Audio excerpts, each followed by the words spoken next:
Rozprávka o ťave menom Safíra. V obrovských, nekonečných dunách, kde slnko páli tak, že sa aj kamene zdajú byť horúce ako uhlíky z ohniska, žila ťava menom Safíra. Bola iná ako ostatné ťave v karavánach, nielen tým, že jej hrby žiarili zvláštnym, jemne modrastým leskom, ale aj tým, že mala zvláštny dar.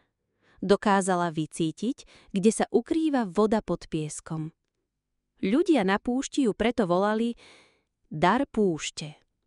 Kedykoľvek sa karavána stratila alebo vysmedla, Safíra sa zastavila, zdvihla hlavu ku vetru, zavrela oči a začala počúvať tlkot zeme.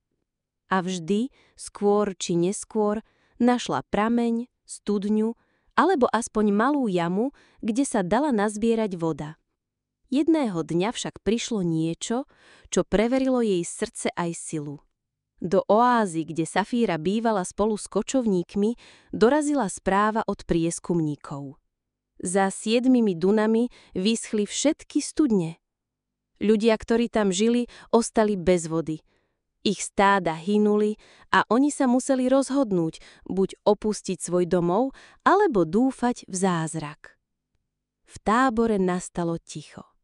Starci, ženy aj deti vedeli, že bez vody púšť nikoho nešetrí. Len Safíra pokojne pozrela k horizontu, kde sa piesok vlnil ako more a jemne zamručala. Ja ich nájdem, ja im prinesiem vodu. Ľudia sa zhromoždili okolo nej. Malé dieťa s vrkočíkmi sa dotklo jej nozdier a šepotalo. Prosím, vráť sa. Safíra sa vydala na cestu. Cesta púšťou nie je nikdy ľahká. Horúci veter jej zasypával oči, piesok škrípal medzi zubami a v noci sa duny menili na čierne tiene, v ktorých sa dalo ľahko stratiť. Ale Safíra kráčala vytrvalo. Niekedy počula vzdialené piesne šakala, inokedy len hvízdamie vetra, no vždy si niesla v hrboch dostatok vody, aby vydržala. Na 3. deň putovania stretla skupinu obchodníkov, ktorí sa už vzdali. Ich kone ležali vyčerpané, mechy boli prázdne a oči im svietili horúčkou. Ťava, prečo ešte ideš ďalej? Nie je to už vody, nie je to života, šepotal najstarší z nich. Safíra sa zohla k zemi, položila svoje nohy do piesku a započula sa. Potom, hneď za dunou, začala hrabať.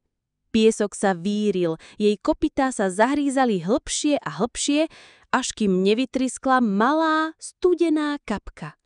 Obchodníci neverili vlastným očiam. Z suchého piesku sa zrodil prameň. Zachránila si nás, povedali jej a hneď si naplnili mechy. Ale Safíra pokračovala ďalej. Vedela, že jej cesta ešte nie je na konci.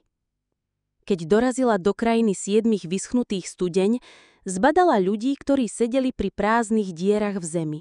Ich pohľady boli prázdne, ich ruky slabé.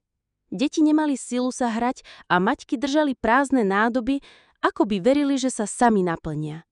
Safíra pristúpila doprostreď vedení a zatvorila oči. Jej uši zachytili slabé, hlboké dunenie. Zdvihla hlavu a vydala sa smerom k najvyššej dune. Ľudia ju nasledovali, hoci neverili. Každý krok bol ťažký, ale dúha, ktorá sa objavila na jej hrboch pri západe slnka, im dávala silu. Na vrchole duny sa Safíra postavila a začala hrabať. Hodiny ubiehali a ľudia si mysleli, že sa zbláznila. No potom, ako by púšť sama vydýchla úľavou, vytriskla voda, čerstvá a čistá, ako by prichádzala zo srdca zeme. Ľudia kričali od radosti, deti sa smiali a skákali do kalúž a maťky naplňali nádoby. Všetci tancovali okolo Safíry a hovorili: Ty si naša spása, ty si náš dar. No Safíra vedela, že dar nie je len v nej. Vždy, keď našla vodu, bola to preto, že počúvala púšť. Piesok k nej šeptal, zem jej rozprávala príbehy a veter niesol vôňu života. Ona len načúvala. Zostala v vedení, kým studňa sa nestala pevnou a hlbokou. Potom sa vrátila späť k svojej oáze, kde ju vítali ako hrdinku.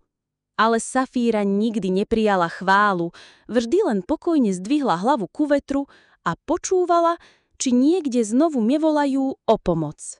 A tak vznikla legenda o ťave so svietiacimi hrbmi, ktorá vedela nájsť vodu aj tam, kde iní videli len smrť.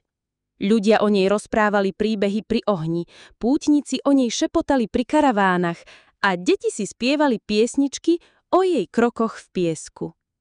Hovorilo sa, že kedykoľvek sa v púšti objavia najväčšie suchá, Safíra opäť vyjde z oázy, aby priniesla život tam, kde ho najviac potrebujú. A ak sa raz ocitneš v púšti smedný a stratený, možno aj ty zbadáš modrý svit jej hrbov na horizonte. A tak vieš, že spása prichádza. A tak sa končí príbeh o Safíre, púštnej tele, ktorá nikdy nestratila nádej a učila ľudí počúvať šepot zeme.